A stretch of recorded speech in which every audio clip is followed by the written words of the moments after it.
به عنوان کسی که 3 سال به شکل‌های مستقیم و غیر مستقیم با کارمندهای آلمان همکار بودم، متوجه شدم که هم چپ بودن زیادی بده، هم راستگرا بودن زیادی. به طور اساسی جهتگیری کردن رفتار عاقلانه‌ای نیست. چپ رفتار کردن یا راستی رفتار کردن مثل نجات پرستی میمونه. انسان میتونه تغییر کنه، انسان میتونه شرایط رو نگاه کنه و یک تصمیم در خور اون شرایط یا موقعیت در اون زمان بگیره. پس جهتگیری پایه‌ای و همیشگی اشتباهه. حالا این سوال پیش میاد که پس یعنی همه چپگراها یا راستگراهایی که در دنیای غرب هستن یک سری افراطی و دیوونه هستن؟ جوابش هست خیر. در حقیقت تفاوت دنیای غرب با دنیای شرق در همینه که خیلی عامیانه بخوام بگم رنگ و روی تفکرات و تصورات یا احساساتشون راستی یا چپی میشه، اما در تصمیم گیری های نهایی تو زندگیشون تا جای ممکن سعی میکنن یک مرزی بین چپ و راست رو در نظر بگیرن و نزدیک به میانه عمل کنن. این دقیقاً چیزی هستش که ما در ایران از سال 1357 خورشیدی در به در دنبالش هستیم، یعنی حفظ تعادل، اما تقریباً موفق نبودیم تا زمانی که حتی یک نفر رو اعدام میکنن چیزی به نام تعادل وجود نخواهد داشت. اعدام کردن یک رفتار راستگرایانه افراطی هستش. حالا به تماشای اعدام شدن یک انسان نشستن رفتارهای راستگرایانه رو برای ما عادی میکنن و وقتی که ما توی ذهنمون اون اعدام در ملأ عام رو توجیه میکنیم به هر دلیلی ما تبدیل به یک انسان راستگرای افراطی میشیم. یک انسان متعادل و سالم نمیتونه کشته شدن یک انسان دیگر رو در دنیای واقعی در ملأ عام با هماهنگی مثل یک تئاتر بشینه تماشا بکنه. ما ضربه‌های زیادی هم از افکار چپی افراطی خوردیم. خیلی‌ها هنوز فکر میکنن که پولدارا با دزدی پولدار میشن. خیلی‌ها هنوز فکر میکنن زنها و دخترایی که توی خیابون شلوارای تنگ میپوشن وضعشون خراب. اینکه بعضیا توی آزمون کنکور دانشگاه اونقدر سهمیه‌های عجیب غریب دارن که همسط با نخبه‌های مادرزادی وارد دانشگاه سطح بالا میشن، اینا رفتارهای چپی افراطی هستن، چون سیستم داره به خیال خودش به اون داوطلب‌ها یک هدیه اهدا میکنه، مثلا در جهت جبران شهادت پدر یا برادرش. اوکی، بالاخره عزیزترین شخص زندگیش در یک جهت مثبتی در جامعه در سرزمین ایران جانشو فدا کرده، شکی در این قضیه نیست، اما دور زدن سیستم یا نظام آموزشی با یک همچین ترفند یا لطفی زیاد به نظر نمیاد.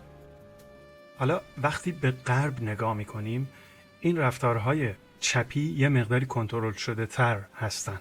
مثلا در ژانویه سال 2017 به دستور رئیس جمهور آمریکا روند صدور ویزا برای تمام ایرانی‌ها به طور کامل قطع شد که خیلی مشکلات زیادی رو برای خیلی از ایرانی‌ها به وجود آورد. پس آقای اصغر فرهادی و اعضای تیم فیلمسازیش که برای فیلم فروشنده نامزد جایزه اسکار شده بودن دیگه به طور قانونی نمیتونستن ویزای سفر به آمریکا رو دریافت بکنن که توی مراسم اسکار شرکت کنن و به آمریکا هم سفر نکردند و در مراسم هم حضور نداشتند.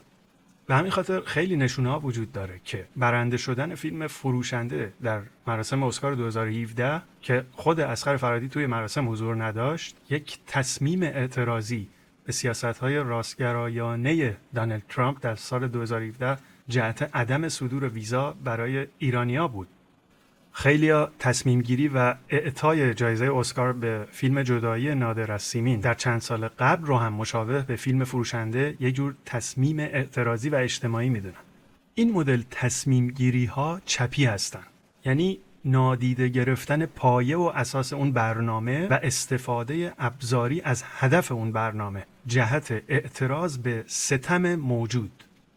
یکی دیگه از این مدل جایزه که به طور واضح یک جور تصمیم اعتراضی بود، اعطای جایزه گرمی به شروین حاجی پور بود برای آهنگ برایه.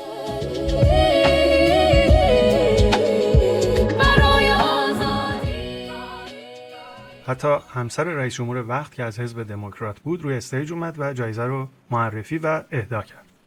در حقیقت کار به جایی رسید که برای رسوندن صدای اعتراض مردم ایران در لیست جایزه‌های جشنواره گرمی یک بخش جدید ایجاد کردند به نام بهترین آهنگ در جهت تغییرات اجتماعی Best Song for Social Change.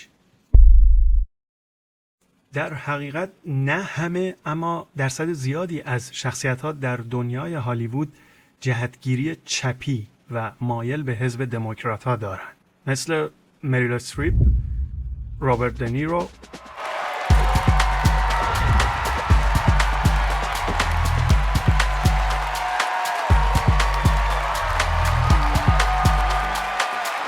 It's no longer down with Trump, it's fuck Trump. و خیلی دیگه. هر کدوم در موضوعات مختلفی فعال هستن و حتی حمایت‌های مالی هم میکنن، مثل حفاظت از محیط زیست، حمایت از حقوق اقلیت‌ها، حمایت از مهاجرین و خیلی چیزهای دیگه. به همین خاطر هستش که در زمان انتخابات ریاست جمهوری در آمریکا درصد زیادی از شخصیت‌های هالیوودی علاوه بر رأی دادن به نامزد حزب دموکرات حتی حمایت‌های مالی هم از اون نامزد دموکرات میکنن. دیگه توی فیلم‌ها و سریال‌ها و انیمیشن‌های هالیوودی به خوبی می‌بینید که موضوعات مختلفی مثل برابری نژادی و حقوق زنان و مقابله با ملی‌گرایی افراطی و احترام به گروه‌های جنسی مختلف خیلی جدی گرفته میشه. البته شخصیت‌های راستگرا هم در هالیوود وجود دارن، ولی خیلی خودنمایی نمی‌کنن، مثل مل گیبسون یا کلینت ایستوود و حتماً خیلی‌های دیگه.